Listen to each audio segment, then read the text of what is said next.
গতকালকে আমি এলিফ্যান্ট রোডে আমি থাকি, আমি বাসায় ফিরছি, তখন খুব বেশি রাতও না, 7:30 8টা এরকম, দোকান আস্তে আস্তে বন্ধ হচ্ছে। 60 থেকে 70 জন ছেলে, 60 থেকে 70, 60 to 70, প্রত্যেকের হাতে হকি স্টিক, সামনের দুজনের হাতে চাপাতি, খোলা রাস্তা দিয়ে গেল। I was shocked, I was shattered, কারণ বাংলাদেশে আমি মানে আমার 40 বছর 45 বছরের জীবনে আমি এরকম ঘটনার মুখোমুখি হইনি। খোলা চাপাতি এলিফ্যান্ট রোডের মতো জায়গায়। পরে আমি শুনলাম যুবদল ছাত্রদল মিলে মারামারি হয়েছে ঢাকা কলেজের ওখানে।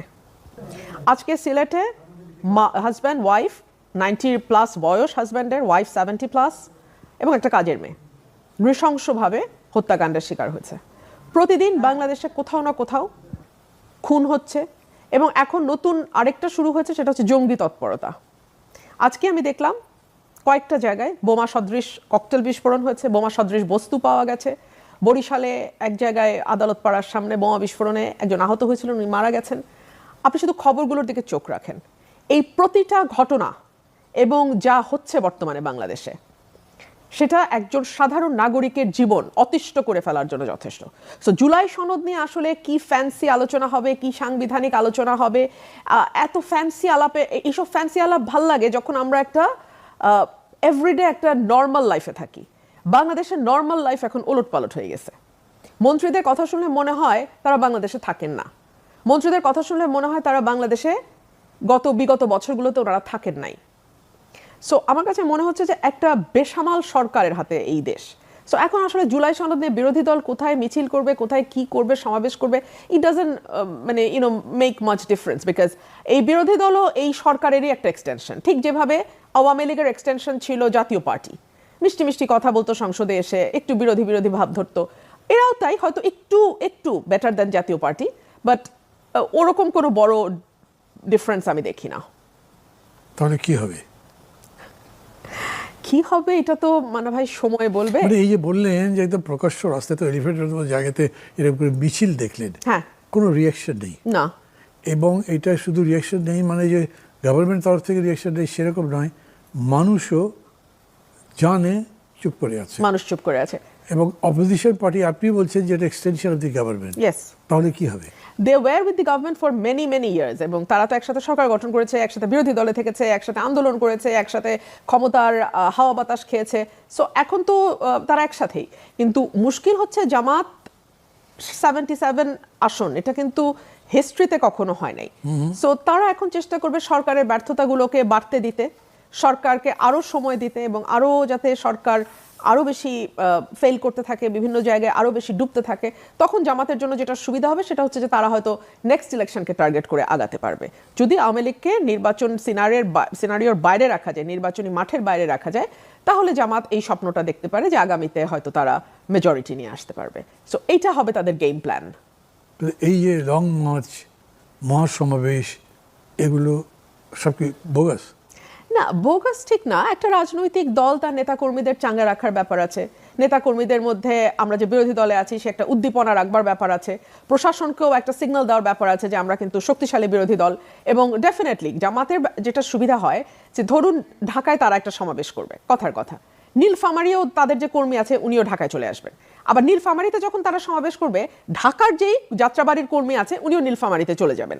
সো একসাথে ওনাদের সমাবেশ কিন্তু আপনি বিশাল দেখবেন, বিকজ সারা বাংলাদেশের যেখানে যত জামাত কর্মী নেতা আছে তারা সবাই ওই জায়গাটাতে চলে যায়, and they're very মানে organised. So transportation cost will be very high. Do you really think যে তাদের কাছে মানি ইজ আ প্রবলেম?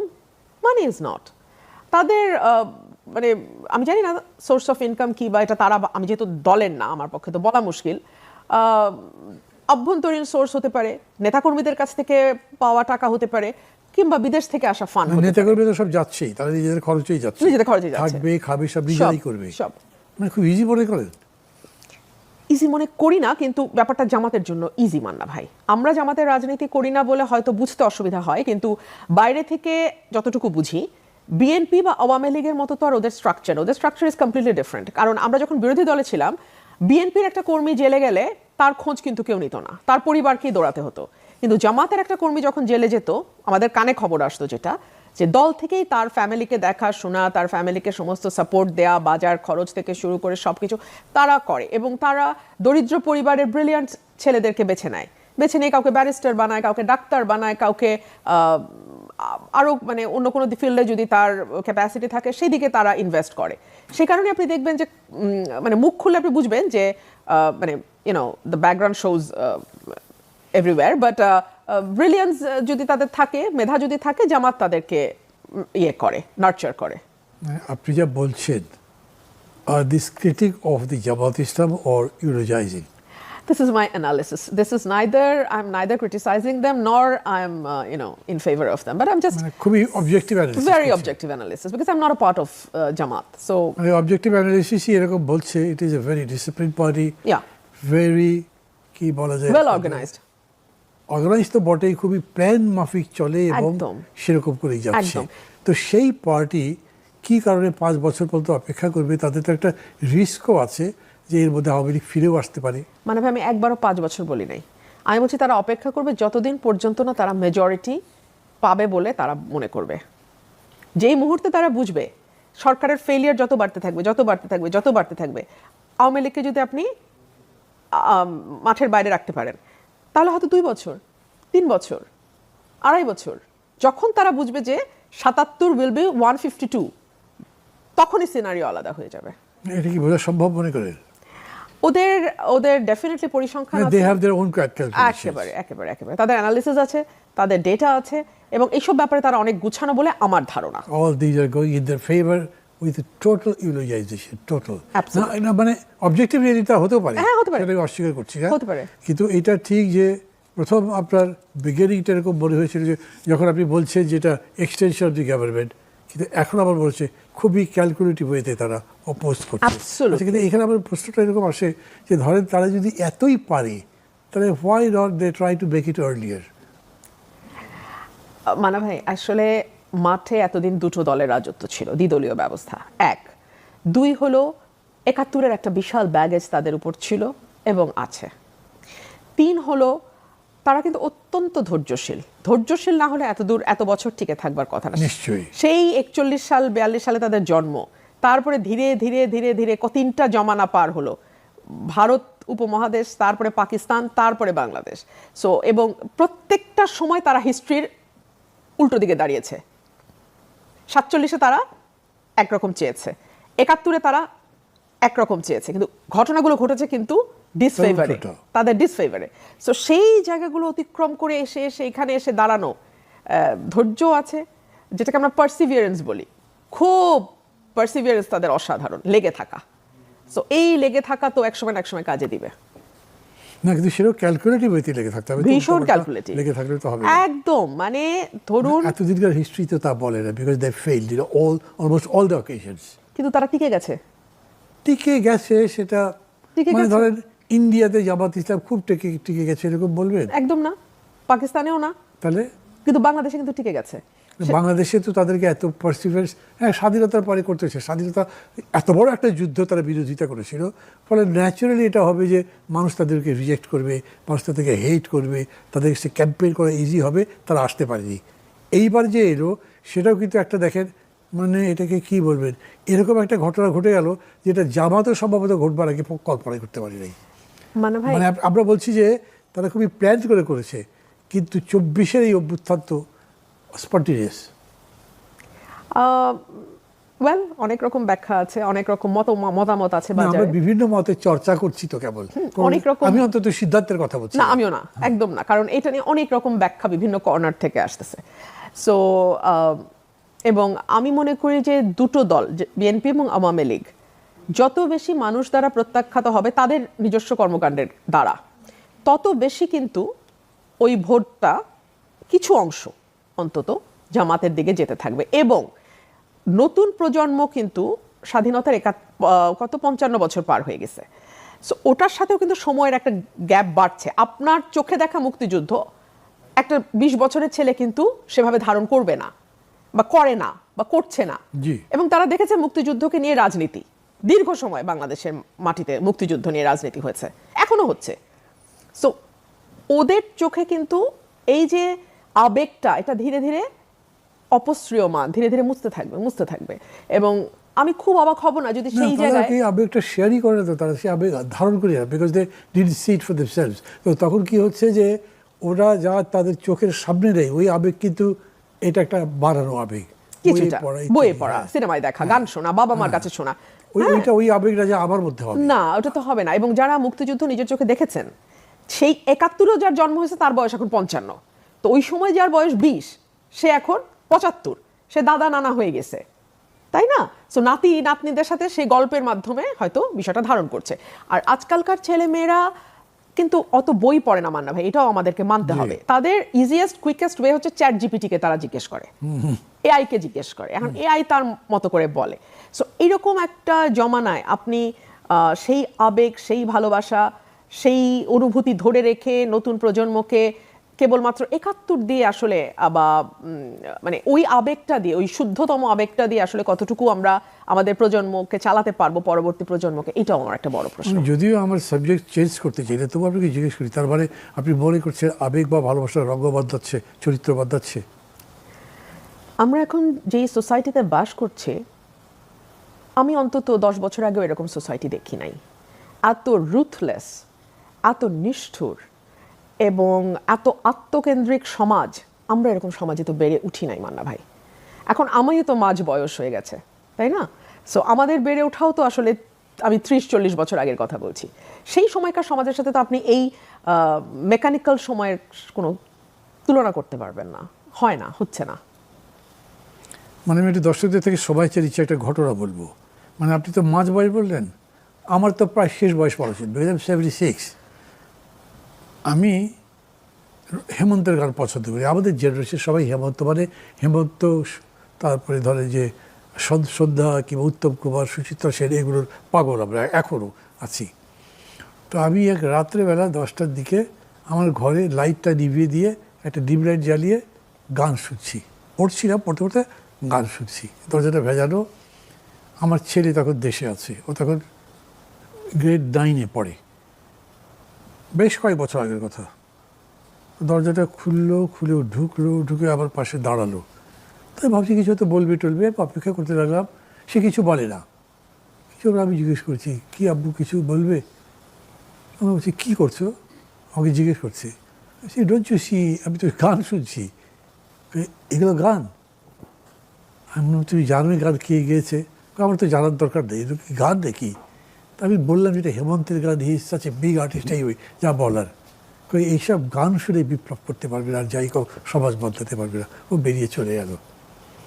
তো মানে এইটা দিয়ে একটা তো আপনি বললেন ক্রুয়েল সোসাইটি, আত্মকেন্দ্রিক, এই ওই, আর একটা হচ্ছে কালচারটাও চেঞ্জ হয়েছে, attitude towards life is also changed. তো এইটা একটা অনেক বড় প্রশ্ন। কিন্তু আমি বললাম যে আমি প্রসঙ্গটা বদলাতে চাই না, তুমি জিনিসটা বলে রাখলাম মাঝে। এই প্রেক্ষিতে আমি আপনাকে জিজ্ঞেস করি, আপনি নিজে তো বিএনপি করেছেন, এই যে আপনি বললেন যেগুলো, এগুলো বিএনপি লিডারশিপ বোঝে না? বুঝে? মান্না ভাই, এটা তো আমার পক্ষে বলা মুশকিল, কারণ আমি যখন বিএনপি করেছি, আমি একেবারেই খুবই ছোট একজন কর্মী হিসেবে আমি দেশনেত্রী বেগম খালেদা জিয়াকে দেখেছি, কাছ থেকে দেখেছি, এবং ভীষণ রকম ওনার স্নেহ পেয়েছি। খুব ছোট, মানে খুব ছোট না, আপনি যখন মানে এমপি ছিলেন আগে, তখন তো জানি না, আমি তো এই দলের সাথে যুক্ত হয়েছি 12 সালে, 2012 সালে। 2012, আজকে তো 14 বছর আগে। 14 বছর আগে। আপনি যদি এখন মাঝ বয়সে হন, তাহলে তখন পরিপূর্ণ বয়সে। না, আমি রাজনীতিতে ওই বয়সটাকে আমি ছোটই বলবো, একটা আর্লি 30s এর মেয়ে রাজনীতিতে ডেফিনেটলি ইয়াংই বলবো আমি। মানে যেমন ধরেন আমি বলি, আমিও জাসদ করতাম, আমি আওয়ামী লীগে যোগ দিয়েছি।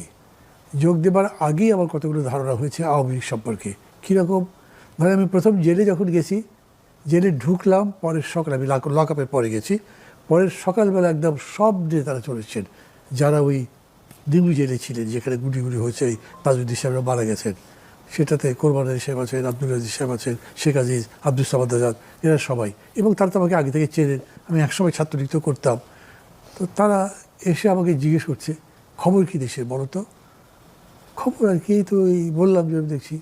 তারা খুবই ডিসপ্লিসড আমার পরে। কী জানতে চান? কাদের সিদ্দিকীর কী খবর? কাদের সিদ্দিকীর তো কোনো খবর নেই। তবে খবরই রাখো না, কাদের সিদ্দিকী তো এখন যমুনার পাড়ে, তারা আমাকে বলছেন। সো মানে ওই রকম লিডারশিপে এরকম কথা বললো, তাতে আমি তাদের সম্পর্কে একটা ধারণা নিলাম। হতে পারে একটা ভুল, জেলের মধ্যে তত্ত্ব গেছে। পরবর্তী সময়েও আওয়ামী লীগ কখনো বুঝতেই পারেনি যে জামাত এরকম করে বেড়ে উঠছে, কখনো না, অথচ বোঝা যেত তাদেরটা, না বোঝার কথা না। তো আমি মনে করি ওরকম করে, যেমন আমি দলকে চিনি, আপনি যে বয়স আছেন আপনি তো বলতে চান না, বা আমি আপনাকে প্রেস করছি না যে বিএনপি বুঝতে পারবে না সেটা কথা না, বুঝতে পারা উচিত। এবং আমার এই মানে আপনাকে প্রশ্ন করবার ছিলাম, আমি সেটা এখন করিনি, সেটা হচ্ছে যে মানে এই যে সেদিন জিয়া মানে তারেক জিয়া ইয়েতে গেলেন না, চিরং গেলেন, সেখানে গিয়ে উনি বাবুনগরীর সঙ্গে দেখা করেছেন এবং পত্রিকায় তো লেখা টেখা দেখেছেন যে মানে হেফাজতকে পক্ষপটে আনার জন্য একটা চেষ্টা এগেনস্ট জামাত। তো মানে এইটা করতে হবে, তবে সেখানে ওপেনলি তো বক্তৃতা উনি করেনি, মানে জামাতকে তারা খুব বড় একটা কিছু শক্তি মনে করছে, না হলে এই মুভটা করবে কেন, তো বোঝা যায়। এখন যদি আপনার মনে হয় যে ওনারা বুঝতে পারছে তাহলে হলো, তাহলে তো হয়েই গেল। না বুঝতে পারছি, আমি আপনাকে জিজ্ঞেস করছি যে এই যে প্রসেস করে আসছে এরকম করে ভিতর থেকে, এইটা বুঝতে পারছে কিনা, না হলে তারা একটা এনিমি তো পলিটিক্সে রাখতে হয় সামনে, ইউ ফাইট এগেনস্ট হোম, সেই অর্থে দেখাতে পারে তারা হয়তো, কথা বলতে আমি বেশি বলছি। আমার কাছে মনে হয় যে বিরাট একটা ফিল্ড কিন্তু সেন্টার লেফটে রয়ে গেছে, যেটা কেউ এক্সপ্লোর করছে না। রাইট, ফার রাইট, সেন্টার রাইটের দিকেই ঘুরপাক খাচ্ছে রাজনীতি, কিন্তু 50% তো centre left and left far লেফটের দিকে আছে, সেদিকে তো কেউ যাচ্ছে না। সো এই ভ্যাকুয়ামটা আপনি যতদিন রেখে দেবেন ততদিন আওয়ামী লীগের ফিরে আসা আপনি মানে অবধারিত হিসেবে ধরে নিতে পারেন, যতদিন পর্যন্ত ওই লেফট এবং সেন্টার লেফটের ভ্যাকুয়ামটা পূরণ না হচ্ছে। আমি মনে করি তাদের আসা অবধারিত, ভ্যাকুয়াম তো পূরণ হতে হবে, কেউ যদি সেই দিকে নজর না ফোর্স হবে যতদিন না আসে, হ্যাঁ যতদিন, তাহলে কি হচ্ছে আপনি দেখেন সবাই তো রাইটের দিকে গাদাগাদিটা করছে, centre right, right, fur right, এখানেই তো ঘুরপাকটা খাচ্ছে, তো বাকি 50% তো আর ওইদিকে কেউ নাই, তাই না? অনেক গভীর একটা কথা বলেছেন, গভীর এবং গম্ভীর। আমি মনে করছি যে এখন আমার হাতের সময় বোধহয় 1 মিনিটও নেই বিরতিটা আমি ওই যে একটু আগেই নিয়েছি, মেবি হাফ মিনিট বিফোর। এটা এই জন্য যে পরে এইটার উপরেই আলোচনা একটু কনসেন্ট্রেট করার চেষ্টা করব। দর্শক, একটা বিরতি নিচ্ছি, কিন্তু বুঝতে পারছি নিশ্চয়ই যে বেশ গম্ভীর একটা বিষয় রাজনীতির আমাদের দেশের, তার মধ্যে আমরা ঢুকতে চাইছি। থাকবেন আমাদের সঙ্গে।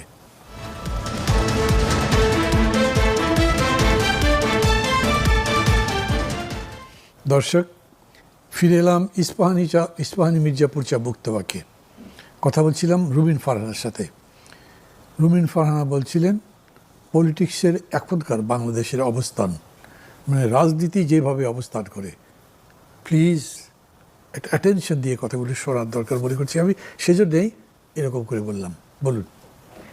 না, আমি যেটা বলছিলাম মানা ভাই, যে আমাদের ওই রাইট ব্লকটার মধ্যে ঘুরে ফিরে centre right, right and far right, কিন্তু লেফটের একটা বিরাট অংশ খালি আছে। এখন আমরা যেটা বিরতির সময় আলোচনা করছিলাম যে অনেকগুলো লেফটিস্ট পার্টি বাংলাদেশে আছে, এবং পুরোপুরি লেফট না হলেও সেন্টার লেফটে আছে, ওয়েলফেয়ার পার্টি, যারা ওয়েলফেয়ারের কথা বলে সেই পার্টিগুলো আছে, কিন্তু কেন তারা মানুষকে অ্যাট্রাক্ট করতে পারছে না? আমার কাছে মনে হয় এর একটু আমাকে মানে মাঝে মাঝে আপনাকে ইন্টারফেয়ার করতে হচ্ছে, ইয়ে করবেন সেটা কেন? আওয়ামী লীগ, বিএনপি, জাতীয় পার্টি, জামাতে ইসলাম সবগুলো ওয়েলফেয়ার ইকোনমির কথা বলে, ওয়েলফেয়ার স্টেটের কথা বলে, খুব ইন্টারেস্টিং। সেটা তারা মুখে বলে, কিন্তু তারা এটা কতটুকু ধারণ করে, কতটুকু বিশ্বাস করে, কতটুকু ইমপ্লিমেন্ট করে, কারণ ইমপ্লিমেন্টেশনের জায়গায় কিন্তু বড় বড় 3টা দলই গেছে, যে 3টার কথা 4টার মধ্যে 3টাই কিন্তু তারা চাইলে ইমপ্লিমেন্ট করার পরিস্থিতিতে গেছে, তারা ক্ষমতায় গেছে। 10 বছর, 20 বছর, 25 বছর এক একটা দল ক্ষমতায় ছিল। এরশাদ 10 বছর, বিএনপি জিয়াউর রহমানের আমল ধরলে 14 বছর, আর শেখ হাসিনা তো এক নাগারেই 15 বছর, প্লাস তার আগে আরো 10 বছর। ধারণ তো নিশ্চয়ই করে না, করলে সবচেয়ে বড় ম্যানিফেস্টেশন তো তাদের বাজেটে দেখা যেত, অ্যাবসলিউটলি, কিন্তু সেটা দেখা যায়নি। শিক্ষায় এখনো 2-এর কম, স্বাস্থ্যে 1-এর কম, সো সুতরাং বোঝাই যায় ওয়েলফেয়ার কতটা। কিন্তু ব্যাপারটা হচ্ছে যে কেন তাহলে আমাদের ওয়েলফেয়ারের কথা যারা ইমপ্লিমেন্ট করবে বলে এখনো বলে যাচ্ছে, বা লেফট পলিটিক্স যারা কৃষক, শ্রমিক, মজুরের দোহাই দিয়ে রাজনীতি করছে, তারা কেন মানুষ অ্যাট্রাক্ট করতে পারছে না? আমি কোনো দলের নাম অবভিয়াসলি বলবো না, কিন্তু তারা কেন করতে পারছে না? তার কয়েকটা কারণের মধ্যে একটা আমার কাছে মনে হয় যে তাদের রাজনীতিটা কোনো একটা জায়গায় গিয়ে জনবিচ্ছিন্ন হয়ে যায়, পিপলের সাথে কানেক্ট করতে পারে না। মানুষের সাথে কানেক্ট করতে হলে আপনাকে একদম মানুষের সাথে মিশে গিয়ে তাকে বোঝাতে হবে। বেশিরভাগ বাম রাজনীতিবিদের সঙ্গে আমি ব্যক্তিগত আলাপচারিতায় গিয়ে আমার কাছে মনে হয়েছে ব্রাহ্মণ এবং ব্রাত্যের মধ্যে আলাপ হচ্ছে। আমি ব্রাত্য, তারা ব্রাহ্মণ, কারণ আমি বিএনপি করি, মানে কিছুদিন আগে পর্যন্ত বিএনপি করতাম। সো আমি তাদের চেয়ে মেধায় খাটো, আমি তাদের চেয়ে পড়াশোনায় খাটো, আমি তাদের চেয়ে বোধ বুদ্ধিতে খাটো, আমি তাদের চেয়ে রাজনৈতিক জ্ঞানের প্রজ্ঞায় খাটো। এবং অনেকে তো আমাকে মুখের উপর বলেছে, আপনি পড়াশোনা করেন, আপনি কিভাবে বিএনপি এর মতো একটা দল করেন বা আওয়ামী লীগের মতো একটা দল, মানে আপনাদেরকে হয়তো প্রশ্ন করবে যে আওয়ামী লীগের সাথে আপনি কিভাবে ছিলেন। সো এই যে নিজেকে ব্রাহ্মণ ভাবার একটা প্রবণতা আমি বাম রাজনীতিবিদদের অনেকের মধ্যে দেখি, আমি সবার মধ্যে বলবো না, তবে আমার কাছে মনে হয় যারা একেবারে মাটির মানুষের কথা বলে তাদের আরো অনেক বেশি গ্রাউন্ডেড হয়ে পলিটিক্স করার কথা ছিল, সেটা তারা করে নাই। এক, দুই হচ্ছে বাংলাদেশের রাজনীতিটা দীর্ঘ সময়ের ধরে একটা বিনা পুঁজির ব্যবসার মধ্যে পরিণত হয়েছে। সো এখানে যারা যুক্ত হয় তারা ওই আশা নিয়ে যুক্ত হয় যে তারা কোনো একটা নেতার পিছনে দৌড়াবে এবং একসময় না একসময় দল ক্ষমতায় যাবে এবং সে তার 7 পাস বা 8 পাস যে তার শিক্ষাগত যোগ্যতা বা 5 pass whatever be the case, সে কয়েকশো কোটি টাকার মালিক হবে। এবং এটা হয়েছে, বাংলাদেশে হয়েছে ভাই। এবং বহু এমপি আছেন যারা ঠিক মতো পড়তেও পারেন না, কিন্তু তারা এমপি হয়েছেন। এবং সেখানে অস্ত্রের খেলা আছে, সেখানে অর্থের খেলা আছে, সেখানে রাতে ব্যবসার খেলা আছে, সেখানে নানান রকম খেলা আছে, শুধু নাই রাজনীতি। সো এই যে একটা অভ্যস্ততা গত 30-40-50 বছর ধরে বাংলাদেশের রাজনীতিতে গেড়ে বসেছে যে আমি খালি হাতে আসব এবং যে কোনো উপায়ে ধনী হয়ে বের হব, সেটা একটা বড় রোল প্লে করেছে। যে আমরা আলাপ করছিলাম যে বড় দলগুলোর পিছনে যায় কেন, ওয়েলফেয়ারের কথা যারা বলে তাদের কাছে যায় না। 3 নাম্বার যেটা আমার কাছে মনে হয় যে পলিটিক্সটা এখন খুব এক্সপেন্সিভ হয়ে গেছে মান্না ভাই, ইটস ভেরি এক্সপেন্সিভ।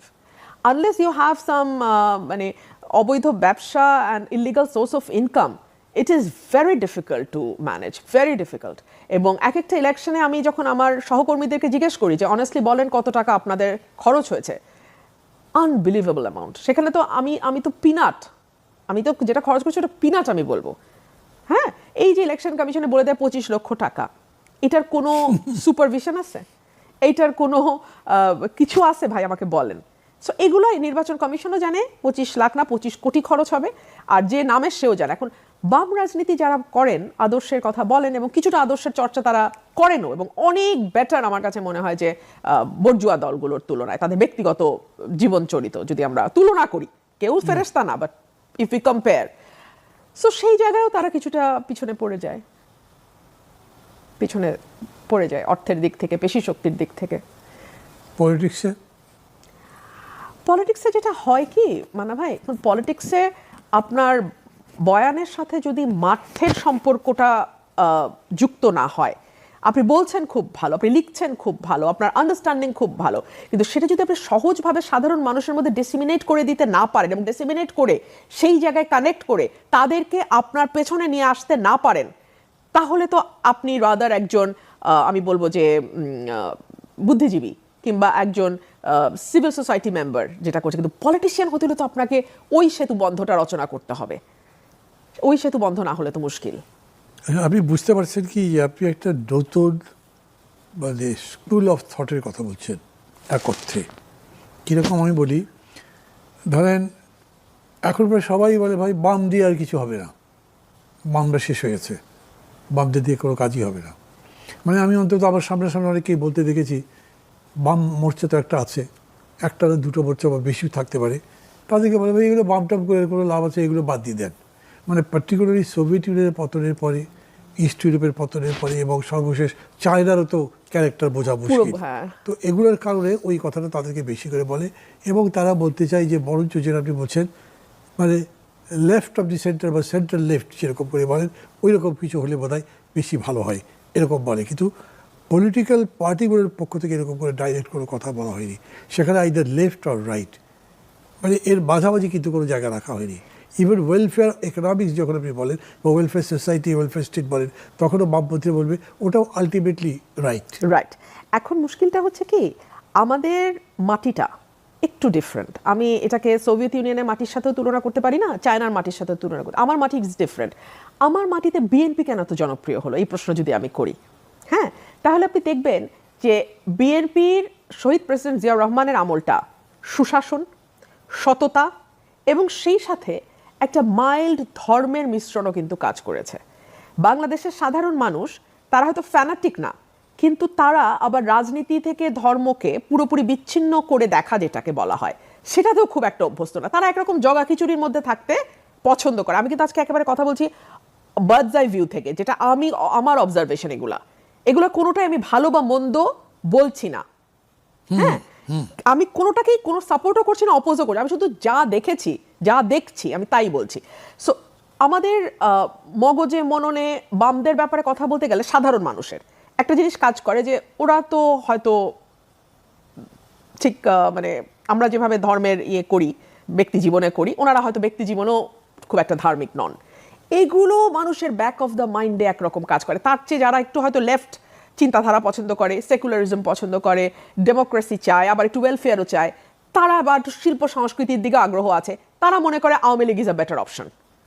আবার যারা মনে করে যে না, অত শিল্প সংস্কৃতি করলে আমাদের খাঁটি যেই ইমান সেটা হয়তো অত মজবুত থাকবে না, তারা মনে করে আচ্ছা বিএনপি তারা কিন্তু আবার জামাতে যাবে না, অত ফার রাইটে তারা যাবে না, তারা একটু ঝুঁকে হয়, একটু আওয়ামী লীগের দিকে ঝুঁকে, তাহলে ধর্মও থাকলো, আবার সেকুলারিজমও চললো, সংস্কৃতির চর্চাও হলো, আবার ধর্ম চর্চাও করা গেল, তারা কিন্তু আবার ফার লেফটের দিকে ঢুকবে না। সো এইটা হচ্ছে ব্যাপারটা। আমরা আসলে আমাদের মাটিটা ইজ লিটল ডিফারেন্ট। সো আমি আগের যে কারণগুলো বললাম সেগুলোরও একটা রোল আছে এর মধ্যে, এক ধরনের বিচ্ছিন্নতা আছে বামদের সাথে, আবার সেই সঙ্গে এই ধর্মের ব্যাপারটাও কোনো না কোনো জায়গায় গিয়ে কানেক্টেড। আপনি খুব অল্প কথার মধ্যে বিএনপি কেন এত পপুলার হলো সেটা বললেন, আরও একটু বর্ণনা করবেন। ধরেন জিয়া রহমান পপুলার হয়েছিলেন, কিন্তু পরবর্তীকালে খুব বড় রকম ক্রিটিসিজম হয়েছিল যে উনি অস্ত্রের মাথায় ক্ষমতায় এসেছেন, অস্ত্রের জোরে। ইটস এ ফ্যাক্ট, উনি মার্শাল দিয়েই এসেছিলেন, আর্মি থেকে এসেছিলেন, আর্মিকে ইউজ করেই উনি আর্মিতে থেকেই পলিটিক্সটা করেছিলেন। বাট ইনস্পাইট অফ দোজ, এবং তার আমলে কর্নেল তারের ফাঁসি হয়েছিল, তারপরেও কিন্তু উনি ড্যাম পপুলার ছিলেন। তার কারণটা কি জানেন? তার কারণ হচ্ছে মানুষ কিন্তু ভান বুঝতে পারে। আমি আমার নিজের অল্প ছোট্ট রাজনৈতিক জীবনে আমি দেখেছি মানুষ ভান এবং আসল বুঝতে পারে। উনি সত্যি সৎ ছিলেন, মানে লোক দেখানো সৎ না, হি ওয়াজ ড্যাম ব্লাডি অনেস্ট। এইরকম অনেস্টি পলিটিশিয়ানদের মধ্যে মানুষ দেখে নাই, কম দেখছে। ৭২ থেকে ৭৫ সেটার একটা অভাব ছিল। একদিকে দুর্ভিক্ষ হচ্ছে, আরেকদিকে সোনার মুকুটের বিয়ে হচ্ছে। সো মানুষ এই বিষয়গুলো আমরা মানুষকে কেন যেন মিসরিড করি, আমরা বুঝতে ভুল করি। আমরা মনে করি যে ওই সকালে উঠে তো চশমা পরে পত্রিকা পড়ে না, ওরা মনে হয় বুঝে না। মান্না ভাই, মানুষ যে কি পরিমাণ বুঝে, আপনাকে আমাকে রাজনীতি ৩ বার বুঝায় ছাড়তে পারবে গ্রামের ওই কৃষক। এটা আমরা বুঝতে ভুল করি, বা আমরা আরো বেশি ভুল করি, এই কারণে এত গ্যাপ তৈরি হয়। সো সাধারণ মানুষ বুঝছিল যে জিয়া রহমান সৎ, এই লোকটাকে ভোট দিলে উনি ওনার আত্মীয় স্বজনকে প্রোভাইড করবে না, উনি ওনার ওয়াইফকে, ওনার বাচ্চাদেরকে তাদের জন্য বাড়ি কিনবে না, জমি রাখবে না, এই লোকটা আসলেই সৎ। এইটা ছিল তার সবচেয়ে বড় ইউএসপি।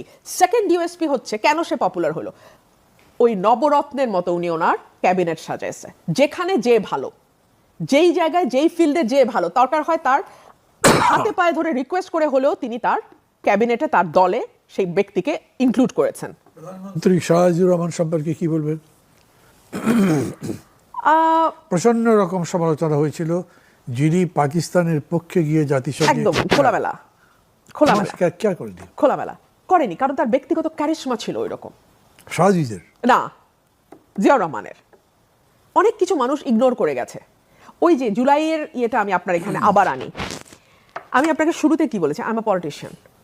জুলাই চার্টার লং রানে বাংলাদেশের জন্য একটা প্রভাব রাখবে আনডাউটেডলি, কিন্তু আমার আজকের সমস্যাটা কি, আমি সেটা নিয়ে কথা বলতে বেশি আগ্রহী। সো মানুষ চিন্তা করেছে রাজাকারকে পদ দিয়ে, ঠিক আছে, এটা আমার পছন্দ হয় নাই অনেকের, কিন্তু আমার আজকের দৈনন্দিন জীবনে যেই সমস্যাগুলো আমি অতীতে ফেস করছি সেখান থেকে আমাকে এই সরকার কতটা রিলিফ দেওয়ার চেষ্টা করতেছে, আমার লাইফটাকে ইজি করার কতটা চেষ্টা করছে, এই হিসাবগুলো কিন্তু মানুষ করে। মানে ধরেন আমি যদি আপনাকে এই প্রসঙ্গে প্রশ্নটা করি যে জিয়াউর রহমান শুধু পপুলার ছিলেন এরকমই না, উনি একটা দল করলেন, সেই দল করার প্রক্রিয়ার অনেক প্রশ্ন করা করেছে সবাই, তারপর সেই দলটা দাঁড়িয়েছে এবং সেই দল এখন দেশের ১ নম্বর দল। অতীতেও যখন সবাই আওয়ামী লীগকে ১ নম্বর দল বলেছিল, ট্র্যাডিশন এই মিলে হয়তো বলা গেছে, কিন্তু এখন যদি আপনি দুটোর কম্পেয়ার করেন তাহলে কোনটা কার চেয়ে বড় সেটা বলা খুব মুশকিল হয়ে যাবে। আর আওয়ামী লীগ এত বড় একটা স্বাধীনতা যুদ্ধে এক ফর্মে তো নেতৃত্বই দিয়েছে, তো তারপরেও সেই আওয়ামী লীগ মাত্র ৩.৫ বছরের মাথায় এই যে গেল, আর তো ওই পপুলারিটি পেলই না। রিজন কি? এইটার একটা বড় কৃতিত্ব আমাদের ভালো কারো নাও লাগতে পারে, দেশনেত্রী বেগম খালেদা জিয়ার। পুরো 80s উনি ওনার একটা ডিফারেন্ট ইমেজ তৈরি করতে পেরেছিলেন বাংলাদেশের রাজনীতিতে এবং সাধারণ মানুষের মধ্যে। ওই যে আমি বলেছিলাম মানুষ ভান আর সত্যটা খুব বুঝে, মান্না ভাই এত বুঝে যেটা অবাক হতে হয়, এত বুঝে যে এই মানুষটা যা বলেছেন তাই করেছেন, যা বিশ্বাস করেছেন তাই বলেছেন। কোনো রকম ভান ভনিতা মানুষকে মানে ডাইভার্ট করা এটা বেগম জিয়া করেন নাই। সো এই যে 10 বছর মাঠে ঘাটে ওনার রিলেন্টলেস ছুটে চলা, that paid the party of. এবং 86 নির্বাচন তো সার্টেনলি একটা মাইল ফলক তৈরি করে দিয়েছে যে এই ভদ্রমহিলার যা বলেন তাই করেন। এবং আপোষহীন যে ইমেজটা উনি দাঁড় করিয়েছেন সেটা আমৃত্যু উনি সেটাকে আপহোল্ড করে গেছেন, আমৃত্যু উনি আপহোল্ড করেছেন। দেশ জুড়ে যে উত্তরাধিকারের রাজনীতির বিরোধিতা চলেছিল উনি তো তাতে সাকাম করেছেন। দেখুন আমাদের তো একটা বিষয় মানতে হবে যে আমরা আসলে পারফেক্ট ফেরেশতা নিয়ে আমরা পলিটিক্স বা আমরা আমরা কেউ ফেরেশতা নই। না আপনি ওইটা বলতে, আমি কিন্তু আমার প্রশ্ন নয়, এটা আপনি পলিটিক্যালি এক্সপ্লেইন করেন এত কিছুর পরেও, মানে এটার পরে উনি সেই পপুলারিটি বিশেষ তার এই জানাজার সময় যেটা দেখা গেল এরকম ইতিহাসে কটা পাওয়া যায়? আমি যদি বলি যে উনি দেশের জন্য জীবন দিয়েছেন, এটা কি ভুল বলা হবে? এই মানুষটি যদি 14তে একটু আপোষ করতো, 18-17তে ওনার জেলে যেতে হয় না। আবার 18তে একটু আপোষ করতো, উনি রানীর মতো জীবন কাটাতে পারতো, জেলে যেতে হতো না। মান্না ভাই, এই মানুষটা মারা গেছে বাংলাদেশের গণতন্ত্রের জন্য, বাংলাদেশের মানুষের অধিকারের জন্য, বেগম খালেদা জিয়া। ওনার ব্যাপারে তো আসলে আপনি বাংলাদেশের মানুষের ঋণ বলেন, কৃতজ্ঞতা বলেন, সেটা অন্য লেভেলে।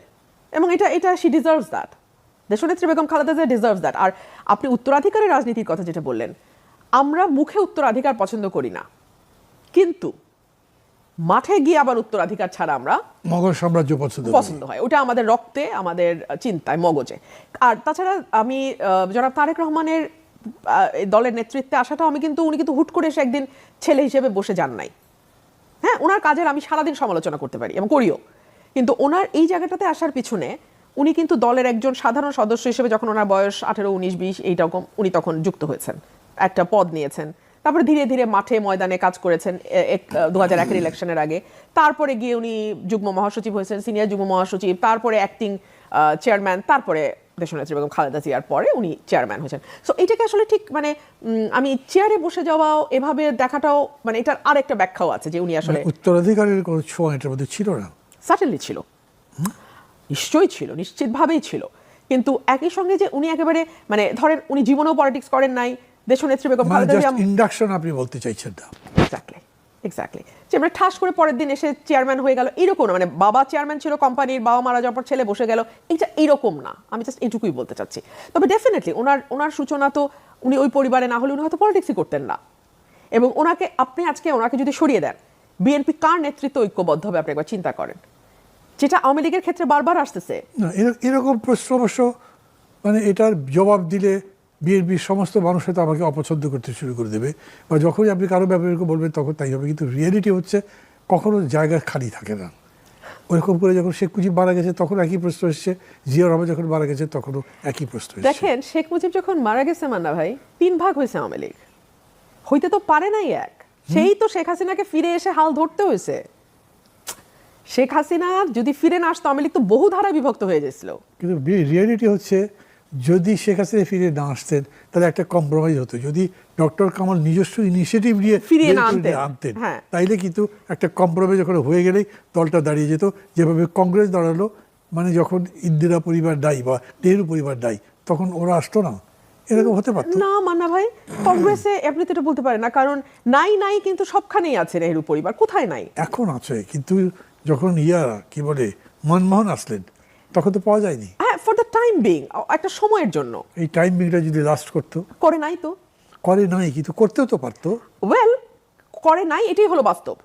একইভাবে আপনি কি মনে করেন যে ওই সময় ডক্টর কামাল হোসেন যদি শেখ হাসিনাকে না নিয়ে আসতেন, 3টা ভাগ এক হতে পারতো, একটা কম্প্রোমাইজে আসতো? উই ডু নট নো, কারণ ফ্যাক্ট রিমেইনস যে ওই কম্প্রোমাইজ হয় নাই বলেই শেখ হাসিনাকে কামাল হোসেন নিয়ে আসছেন। আমি যেরকম করে জানি না, তাতে আমি দেখেছি তখন আব্দুর রাজ্জাক সাহেবের লিডারশিপটা স্ট্যাবলিশ হয়ে গেছিল, অলমোস্ট আনকোয়েশ্চেনেবল হয়েছিল। এই ডক্টর কামালের মতো কিছু মানুষ এটা পছন্দ করছিলেন না, কারণ তারা জানতেন যে আব্দুর রাজ্জাক অতখানি ফুল মানে পিচ না, উনি একটা হলো কলসির মতো আর কি, ওই জন্য তারা এটার বিরুদ্ধে দাঁড়িয়েছিলেন। যাক, ওই বিতর্ক অনেক দিকে যাচ্ছে। এখন এই যদি হয় আপনার অ্যানালিসিস, তাইলে এটাও মানতে হবে যে এই লিডারশিপ বিএনপি যা আছে, this will be continuing and successfully. Successfully তো আমি আপনাকে বলতে পারবো না। This will be continuing for next couple of years certainly. কারণ এর মধ্যে দিয়ে আবার আরেকটা নতুন প্রজন্ম তৈরি হচ্ছে, যারা ফ্রি থিঙ্কার, যারা আপনি যেটা বলছিলেন উত্তরাধিকারের যে একটা দাসত্ব আমাদের, হ্যাঁ, সেই মানে রাজাধিরাজদের যেই দাসত্বর প্রবৃত্তি, সেটা এখনো 70% মানুষের মধ্যে আছে। 80% মানুষের, কিন্তু 20% তো ফ্রি হয়ে যাচ্ছে। এই 20% এক সময় বাড়তে থাকবে। আপনি আমি হয়তো থাকবো না, আজকে আপনি যদি ভারতের রাজনীতির দিকে তাকান, কংগ্রেস কিন্তু একটা ডিম লাইটের মতন হয়ে আসতেছে আস্তে আস্তে আস্তে আস্তে, এবং মোদির সেই ক্যারিশমা, সেটা আপনার আমার ভালো নাও লাগতে পারে, কিছু যায় আসে না। আজকে কিন্তু আমি যে আলোচনা করছি, এটা কিন্তু আমি কোনো মতামত দিচ্ছি না, আমি একজন অবজারভার হিসেবে আজকে কথা বলছি। না, সব কথাই এরকম করেই আসে। হ্যাঁ, ডিসাইসিভলি সব তো বলা যায় না, পলিটিক্সের ব্যাপারে না। তো সুতরাং আমি যদি এটাকে একটা ডিম লাইটের মতো দেখি, যে ধীরে ধীরে ভারত যেখান থেকে মুক্ত হচ্ছে, বাংলাদেশও যে সেটা অদূর ভবিষ্যতে মুক্ত হবে না, এমনটা তো আমরা জোর দিয়ে বলতে পারি না। যেমন আওয়ামী লীগেরই তো এখন শেখ হাসিনার অবর্তমানে কে আসবেন? ককরোচ পার্টি কোনো লাইট দেয়? বার্তা তো একটা দেয় বটেই, বার্তা তো একটা দেয় বটেই। এটা আপনি শ্রীলঙ্কা বলেন, নেপাল বলেন, ভারত বলেন, বাংলাদেশ বলেন, পাকিস্তানে যেটা হচ্ছে বেলুচিস্তানে, এগুলো সবই এক একটা মেসেজ। এই মেসেজ আসলে দেখুন, আমি এটা বলতে পারি না যে এখনই হুড়মুড় করে এই বিল্ডিংটা ভেঙে পড়বে, তবে আমি আপনাকে এটা বলতে পারি যে হাতুড়ির বাড়ি শুরু হয়েছে, বিল্ডিংটার উপরই। বিল্ডিং